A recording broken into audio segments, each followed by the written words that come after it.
Steve here with the Sunday Stoic Podcast. This is a video series made for my patrons who help the show at www.patreon.com/SundayStoic. But I'm going to release the first several of these to the public as well. And then hopefully draw a few of you into my web. Yes. So I do a podcast called the Sunday Stoic where I release the episodes on Sunday. I read either one or three, up to three Stoic readings, synthesize them, talk about how we might apply them to our daily lives. That does not mean I'm a sage or great at living up to my advice. I should listen to what I suggested in the past and take notes, because I'm like, this is a great idea. Off to the next great idea, but I don't get to work on all of them. But that is what we do here. I read things, I try to share what I'm learning with you as I go. Now, the Enchiridion is a book written by Arrian, who was a student of Epictetus, a very well-known Stoic philosopher.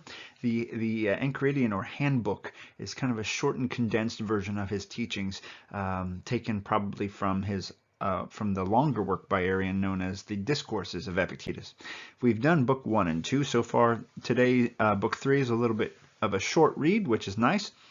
In everything which pleases the soul, or supplies a want, or is loved, remember to add this to the description or notion. What is the nature of each thing, beginning from the smallest? If you love an earthen vessel, say it is an earthen vessel, which you love. For when it has been broken, you will not be disturbed. If you are kissing your child or wife, say that it is a human being whom you are kissing. For when the wife or child dies, you will not be disturbed. All right, quick summary. Look at the externals in your life. Externals are the things you do not directly control. You might have influence on, but they are not under your full power of control, unlike your desires or your opinions, things like that. Start small. Don't start big. Start small. This pair of headphones.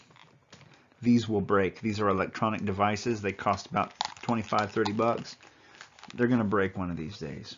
And if they break unexpectedly, I can be very upset by that. But if I remember that, if they break, I'll say, yep, that's what happens with headphones. This computer that I'm recording with, it's going to be in the landfill one of these days. It will break. This what do I got? I'm looking at what's in front of me here. This pre-mixed margarita might spill. That would be $2 spilled everywhere. I would be sad. But if I think about it ahead of time, I know it might spill. More importantly, I might take measures that are in my power to prevent that thing from spilling. So, your favorite cup is a clay cup. It will break. Maybe not today, maybe not tomorrow, but it will. Your spouse, your child, they are mortal. How can we apply this? It sounds kind of morbid as hell, right? Well, remember, your car will break down. Mine has a check engine light on right now. Your car will break down. That's what cars do. Don't be surprised by it. That's what they do. Your roof will leak. Houses get old. They leak. They need repair. That's what happens.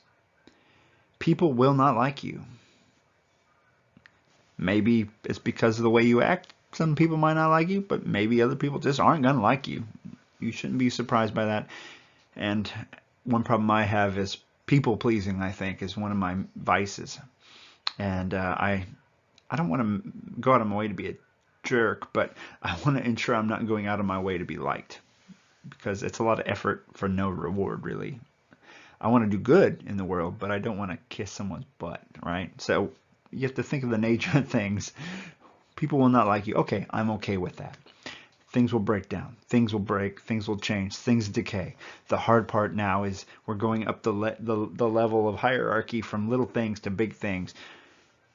Your wife, your child, your husband, they're going to die. That sucks. It's kind of a premeditatio malorum, the thinking of things happening in the future. So that's what's kind of going on here, as well as breaking things down. Your wife and child, they are mortal. That means they will die, and they're going to die. It might be right now. It might be in 50 years. It's hard to say, but it will happen. And that sucks. My little boy, 3 years old, sleeping in the room right over there. I know he will. And I don't think I'll ever live up to Epictetus's teachings here, where he says, well, just tell yourself that, and then when they die, you'll be like, oh, well, I'm going to go have a hamburger and go for a walk. Never going to be that calm and collected about something like that, right? But maybe, just maybe, you can take a bit of the edge off of that painful sword if you remember it every day, and then you give that loved one an extra hug. You tell them that you care about them. You make sure you're mindful in their presence. You call them when you haven't done so for a while. You take those extra steps. Then at least you won't have the regret that goes along with their loss. So we may not be quite the stoic that Epictetus is suggesting here, but we can take some of that edge off by doing that. And then we can backtrack it too. Like I said, we can, we need to maintain our home to make sure it doesn't decay. We need to take care of our car to make sure that they will still break down, but we can prolong that existence. So those are things we can do if we bear this all in mind. Those are just my suggestions, the raving suggestions of a madman with a computer. But that's my thoughts, and I hope you find that helpful, and I hope you have a great one, and seize the day, and carpe diem.